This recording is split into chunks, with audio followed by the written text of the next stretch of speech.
High girlies, welcome to Roop's world. Myself Rupali. And आजचा आपल्या व्हिडिओचा topic खूप जास्त युनिक आहे. तसं तर मी आय गेस या टॉपिकवरती एक व्हिडिओ बनवला आहे, बट एवढा डिटेल नाही आहे तो व्हिडिओ जेवढा आजचा व्हिडिओ असणार आहे. अँड आजचा व्हिडिओ स्पेशली फक्त फिमेल्ससाठी आहेत. बट हा जर एखादा बॉय हा व्हिडिओ बघत असेल, जेंट्स, तर असा विचार करून की हा व्हिडिओ आमच्या काही कामाचा नाही आहे, प्लीज स्किप करू नका. तुम्हाला नसेल बघायचं तर ॲटलिस्ट तुमच्या छोटी बहीण, मावशी, मामी, काकी, मम्मी कुणालाही तुम्ही हा व्हिडिओ शेअर करू शकता. प्रत्येक मुलीपर्यंत हा व्हिडिओ पोहोचावा हीच माझी इच्छा आहे. सो कुठल्याही प्रकारचं विलंब न करता आपण स्टार्ट करूया आपल्या व्हिडिओला. सो आज मी टिप्स देणार आहे काही जे फिमेल्सनी लक्षात ठेवले पाहिजे, एकदम बेसिक आणि पर्सनल हायजीन रिलेटेड. प्रत्येक मुलगी आहे ना, टीनेजमध्ये जेव्हा ती ॲडल्ट होते, 16, 17, 18 मीन्स 16 to 20 एजमध्ये ना, तिला गरज असते एका मोठ्या सिस्टरची, जी किंवा तिच्या मम्मीशी खुलून बोलायची. बट प्रत्येक मुलगी असं एकदम खुलून बोलू शकत नाही. पण मनात हजारो डाऊट असतात, आपल्या बॉडी रिलेटेड असो, बेसिक हायजीन रिलेटेड असो, जी आपल्याला कुणाला विचारता येत नाही, कुणासोबत डिस्कस करता येत नाही. सो बेसिकली या व्हिडिओमध्ये मी ते सगळे पॉईंट्स कवर करणार आहे जे तुमच्या मनात डाऊट असेल. तुम्हाला अजून काही डाऊट असेल तर तुम्ही व्हिडिओच्या शेवटी कॉमेंटमध्ये विचारू शकता. सो मी आज टॉप 10 टिप्स सांगणार आहे. त्यातली नंबर 1 टिप आहे बॅड ब्रेथ. बॅड ब्रेथ किंवा तोंडातून घाण वास येणे, किंवा जेव्हा आपण श्वास घेतो तर आपल्यालाच आपला वेगळा विचित्र एक वास येतो. सो ते त्यामुळं असतो की आपली जी टंग असते ना, त्याच्यावरती एक लेयर साचलेली असते येलो कलरची. सो त्यामुळं तो वास येत असतो, बिकॉज त्यावरती बॅक्टेरिया कंटिन्युअसली बिल्डअप होत असतात. आता तुम्ही म्हणसाल मी दिवसात 2दा ब्रश करते, मी सकाळी ब्रश करते, रात्री ब्रश करते, मी महागातले ते लिस्ट्रीन अँड काय काय ते गार्गिल असतात ते यूज करते, घसा माझा व्यवस्थित क्लीन करते, गार्गिलिंग वगैरे करते. बट तुम्ही तुमची टंग क्लीन करता का? किंवा जरी करता तर तुम्ही कोणत्या प्रकारचं स्क्रॅपर यूज करताय ते सुद्धा खूप जास्त इम्पॉर्टंट असतं. सो एक आयर्न स्क्रॅपर भेटतो, जे लोखंडाची छोटी तार असते पातळ, किंवा मग प्लॅस्टिकचे स्क्रॅपरसुद्धा भेटतात. तुम्ही ते स्क्रॅपर यूज करून रोज नाही, रोज वेळ नसला तर तुम्ही आठवड्यातून एकदा त्या स्क्रॅपरनी तुमची टंग व्यवस्थित क्लीन करा. अँड मग बघा, त्यानंतर तुम्हाला बॅड ब्रेथ हा इश्यू होणार नाही. सेकंड टिप आहे UTI इश्यूबद्दल. UTI म्हणजे युरिनरी ट्रॅक्ट इन्फेक्शन. सो हे जे इन्फेक्शन आहे ना, ते गर्ल्समध्ये कॉमनली जास्त आढळतं. बिकॉज आपण गर्ल्स आहे ना, शेम फील करतो जर आपण कुठं बाहेर गेलो आहे आणि आपल्याला युरिन पास करायचे, बट आपण पब्लिक वॉशरूम यूज करण्यासाठी झिजकतो. किंवा स्कूल्समध्ये आहे गर्ल्स, कॉलेजमध्ये आहे एखादा मेल टीचर आहे, तर आपण कसं विचारायचं हा विचार करून आपण थांबतो. But please don't control your pee. ह्यामुळंच तुम्हाला UTI इन्फेक्शनचे जी संख्या आहे गर्ल्समध्ये वाढतच चालली आहे. बिकॉज आपण आपल्याला खूप जास्त स्ट्रेन करतोय, खूप जास्त त्रास देतोय. So don't control. And second गोष्ट ही पण आहे की भरपूर जास्त पाणी प्या. आपण दिवसभरात त्यांना ऑब्झर्व करा की तुम्ही पाणीच पित नाही आहे, आणि पाणी न पिल्यामुळं आपल्याला हार्मोनल इश्यूज होतात, वॉटर इम्बॅलन्स होतं, डिहायड्रेशन होतं. अँड चेहऱ्यावर जे पिंपल्स, ॲक्ने येतात ना, ते पण वॉटरची लेवल आपल्या बॉडीमध्ये कमी झाल्यामुळं जास्त ग्रो होतात. आपल्या स्किनवरती, फेसेसवरती वेगवेगळ्या प्रकारचे इरिटेशन, रॅशेस वगैरे. वॉटर हे बेस्ट मेडिसिन आहे. म्हणून प्लीज दिवसात 2 ते 3 लिटर पाणी प्या. कोणताही सीझन असेल, उन्हाळ्यामध्ये जास्त पाणी प्या. अँड यामुळे UTI इन्फेक्शन रिड्यूस होतील. अँड ट्राय करून बघा तुम्ही हे, अँड तुम्हाला रिझल्ट जाणवेल. जर तुम्हीही UTI इन्फेक्शनवाले पेशंट असाल तर 21 days ऑफ वॉटर चॅलेंज घेऊन बघा. अँड 22nd डेला तुम्ही स्वतः व्हिडिओमध्ये कॉमेंट करसाल की आमच्या इन्फेक्शनमध्ये खूप जास्त फरक जाणवला आहे. आपली नंबर 3 टिप आहे वजायनल हेल्थ. अँड हा एक असा विषय आहे, ह्याच्यावरती बोलण्याआधी मुली खूप जास्त लाजतात. अँड टिप अशी आहे की वजायनल जो आपला एरिया असतो ना, तो खूप जास्त सेन्सिटिव्ह असतो. सो आपण त्याच्यावर कुठल्याही प्रकारचा soap, body washes, face washes, वेगवेगळ्या कलरचे वॉशेस यूज नका करू. त्या एरियाला त्याचं pH बॅलन्स करणं जमतं. फक्त तुम्ही पाण्याने वॉश करसाल तरीही चालेल. अँड इन केस जर तुम्हाला डीप क्लिनिंग हवीच आहे, तो मार्केटमध्ये V wash, clean and dry and गायनॅकनी सजेस्ट केलेले भरपूर असे प्रोडक्ट्स अवेलेबल आहेत. ते प्रोडक्ट्स तुम्ही यूज करू शकता. बट यूज करण्याआधी पॅच टेस्ट करा, गायनॅकला कन्सल्ट करा. अँड जर तुम्हाला कोणत्याही प्रकारचे इरिटेशन जाणवत असेल तर तिथं स्टॉप करा प्रोडक्ट यूज करणं. बिकॉज त्या एरियाला खरं तर कोणत्याही प्रोडक्टची गरज नसते, ते स्वतःला क्लीन करत असतं. अँड त्याचं pH बॅलन्स ठेवणं हे आपलं काम आहे. कोणत्याही प्रकारचे हार्श गोष्टी यूज करून आपल्याला त्याचं pH अनबॅलन्स करायचं नाही आहे. सो ही गोष्ट नेहमी लक्षात ठेवा. Don't use harsh products over there. Number 4 tip आहे, always use cotton underwears. So आजकाल फॅशनच्या नावावरती सीमलेस किंवा ज्याने ती लाईन दिसत नाही मागं तसल्या टाईपचे अंडरवेअर्स आल्या ते मार्केटमध्ये. अँड ते यूज करणं एका पॉईंटपर्यंत ठीक पण आहे. जर तुमचा तसा ड्रेस आहे की त्याने सगळं रिव्हील होतं आहे, सो त्या ड्रेसेसमध्ये तुम्ही यूज करू शकता.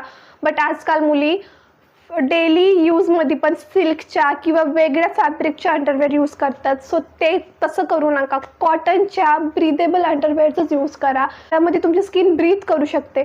बिकॉज त्या एरियाला ब्रीथ करणं खूप जास्त गरजेचं असतं. इफ त्याला कोणत्याही प्रकारचं ऑक्सिजन एअर पास झाला नाही तर फंगल इन्फेक्शन होण्याचे चान्सेस खूप जास्त असतात. सो मी तर तुम्हाला हे सजेस्ट करेन की कॉटनचे अंडरवेअर्स यूज करा.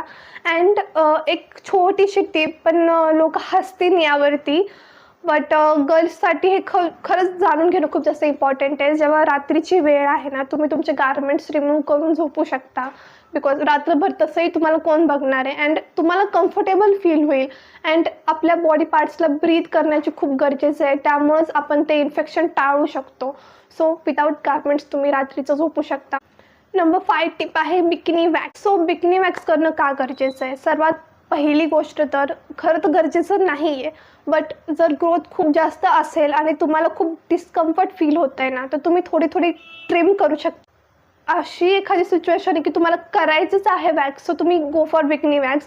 रेझर्स किंवा क्रीम्स जे हे प्रकार असतात ना, ते यूज करू नका. रेझरनी ना कट लागण्याची शक्यता असते आणि तो एरिया खूप जास्त सेन्सिटिव्ह असतो. रेझरमुळे हार्ड ग्रोथसुद्धा होते. सो रेझर मी तर कम्प्लिटली अवॉइड करायला सांगेल. आणि जे क्रीम्स असतात ना, त्यामुळे तो पार्ट अजून जास्त डार्क होतो. सो क्रीम्ससुद्धा प्लीज यूज करू नका. त्या जागी तुम्ही गो फॉर वॅक्स किंवा मग तुम्ही लेझर ट्रीटमेंट जर तुम्हाला अफोर्डेबल असेल तर, बिकॉज ते खूप कॉस्टली असतात. नाहीतर मग सिम्पली जस्ट ट्रिम करा सीझर्सनी. नंबर 6 टिप आहे बेसिक हायजीन, जी आपण विसरलो आहे. जे आपण लहान बाळांना तर खूप व्यवस्थित फॉलो करायचं, पण जसं जसं मोठं होतं आहे आपणच स्वतःची ती काळजी घेणं बंद केली आहे. ते आहे आपल्या बॉडीचे असे 2 पार्ट्स, ज्याला रोज डेली क्लिनिंगची गरज आहे, बट आपण इग्नोर करतो.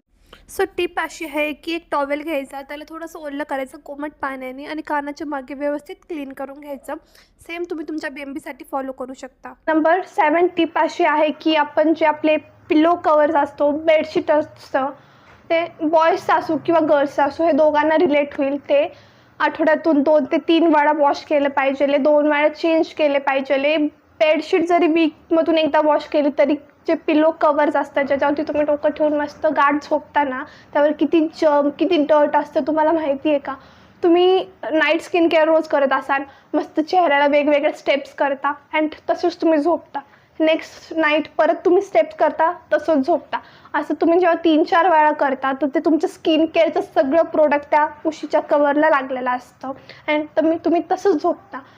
ते जे स्किन केअरचे प्रोडक्ट्स त्याच्यावरती ॲक्युमुलेट होतात, हळूहळू त्यावरती बॅक्टेरिया डेव्हलप होती. तीच बॅक्टेरिया तुमच्या फेसला चिपकून पिंपल, ॲक्ने अशी इश्यू तुम्हाला सुरू होतात. जर तुमच्या फेसला या पार्टमध्ये जास्त पिंपल येत असेल तर त्याचं पूर्णपणे कारण पिलो कवरच आहेत. सो प्लीज ते चेंज करा, त्याला वॉश करा अँड मग रियूज करा. अँड आमच्या चॅनलवरती आम्ही ही pearl fairness night cream launch केलेली आहे. So as a night cream तुम्ही ही क्रीम यूज करू शकता. नाव आपला पॉईंट नंबर 8 जो आहे सप्लिमेंट्स.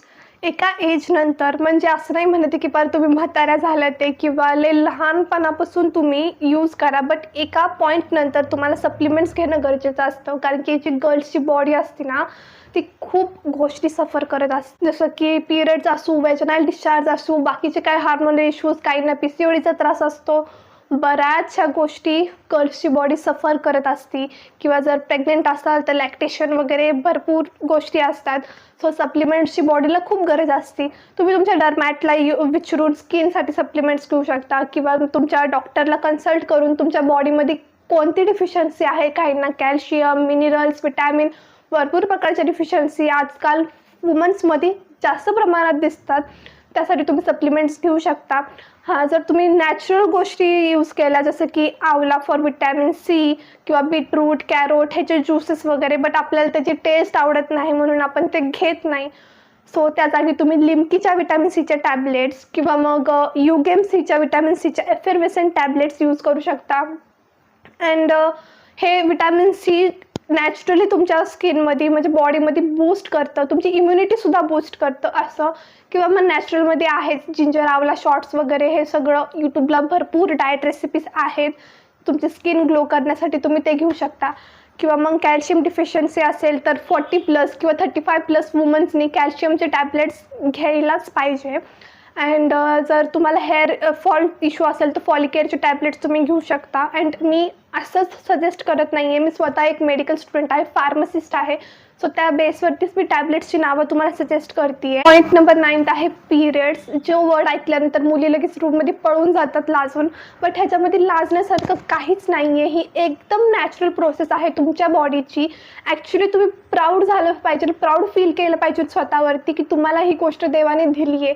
त्यामुळं तुम्ही आई होण्यासारखं मोठे अचिव्हमेंट जे तुम्हाला मिळतं, आनंद तुम्ही फील करू शकता. सो ह्यामध्ये लाजण्यासारखं काहीच. नेक्स्ट टाईम बोलण्याआधी हा शब्द कधीही प्राऊड फील करा, लाजू नका. सो यावरती जो पॉईंट होता माझा मेन पॉईंट की पिरियड्सच्या वेळेस आहे ना पॅड्स यूज केल्यामुळे रॅशेस खूप जास्त होतात. सो त्या रॅशेसला कसं डील करायचं, त्यासाठी सर्वात पहिलं पॉईंट तुम्ही सांगितलं की नेहमी कॉटन अंडरवेअर यूज करायची आहे. सेकंड पॉईंट, तुम्ही डस्टिंग पावडर्सचे कॅन्डिडचे असतात किंवा वेगवेगळे प्रकारचे डस्टिंग पावडर तुम्हाला कोणत्याही मेडिकलमध्ये इझिली भेटेल ते यूज करू शकता. अँड थर्ड गोष्ट, जर वेजनल डिस्चार्ज नावाचा एक प्रकार असतो जो व्हाईट कलरचा डिस्चार्ज होत असतो. सो त्यासाठी तुम्ही काय करायचं, तर हे प्रश्न मुलींना खूप पडतो बट कुणी विचारत नाही लाजून. सो त्यासाठी तुम्ही पॅन्टी लायनर्स यूज करू शकता जर व्हाईट डिस्चार्ज खूप जास्त हेवी होत असेल तर. किंवा मग पिरियडच्या 4th-5th डेला काही मुलींना ब्लिडिंग खूप कमी होते अँड तेवढ्यासाठी पॅड यूज करणं वर्थ इट पण वाटत नाही. अँड एक इचिंग टाईप फील होते, इरिटेट होतं. सो त्यासाठीही तुम्ही पॅन्टी लायनर्स यूज करू शकता. अँड जर तुमचा हेवी फ्लो खूप जास्त आहे बट तुम्हाला पॅड्स यूज करायचे नाही आहेत, तसं मी डिस्पोजेबल पॅन्टीज यूज करू शकता.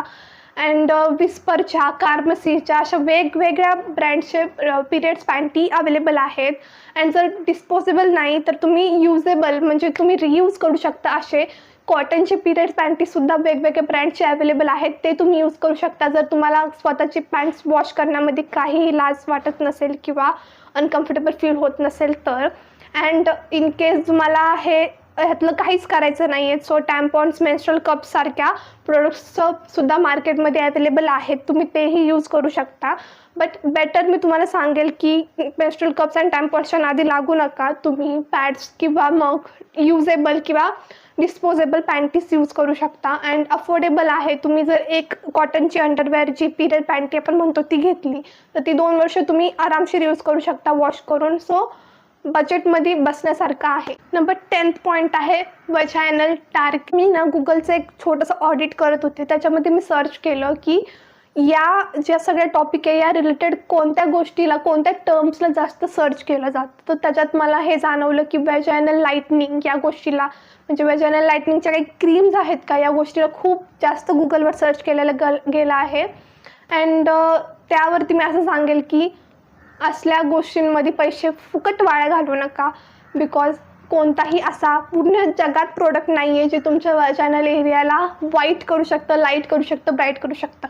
हां, काही क्रीम्सनी तुम्हाला तात्पुरता इफेक्ट जाणवू शकतो की थोडासा कलर लाईट होतो आहे, खूप जास्त डार्क आहे. तर काही होम रेमेडीजनी किंवा काही कॉस्मॅटिक प्रोडक्ट्सनी, लेझर ट्रीटमेंट्सनी तो एरिया थोडा कवरअप होतो आहे, लाईट होतं आहे. बट टेम्पररी हे सगळं आहे, परमनंटली तुम्ही त्या एरियाला लाईट करू शकत नाही. म्हणून प्लीज या गोष्टींमध्ये तुमचा टाईम सर्च करण्यामध्ये परत पैसेही वाया घालू नका असल्या काही क्रीम्सनी. उलटं तुम्हाला जर काही साईड इफेक्ट झाला तर खूप मोठा इश्यू होऊ शकतो तो. म्हणून असल्या ह्याच्यात फालतूचे पैसे वाया घालू नका, मी तर तुम्हाला हेच सांगेल.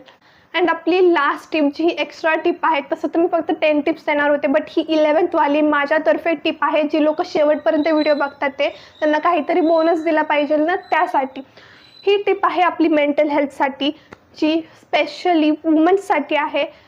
तुम्ही जर मॅरिड वुमन असाल किंवा अनमॅरिड असाल, तुम्ही तुमच्या पूर्ण दिवसामध्ये तुमच्या आयुष्यामध्ये खूप गोष्टी सफर करत असतात, मनातून आतल्या आत तुम्हाला काही गोष्टी त्रास देत असतात ज्या तुम्हाला कुणाला शेअर करता येत नाही.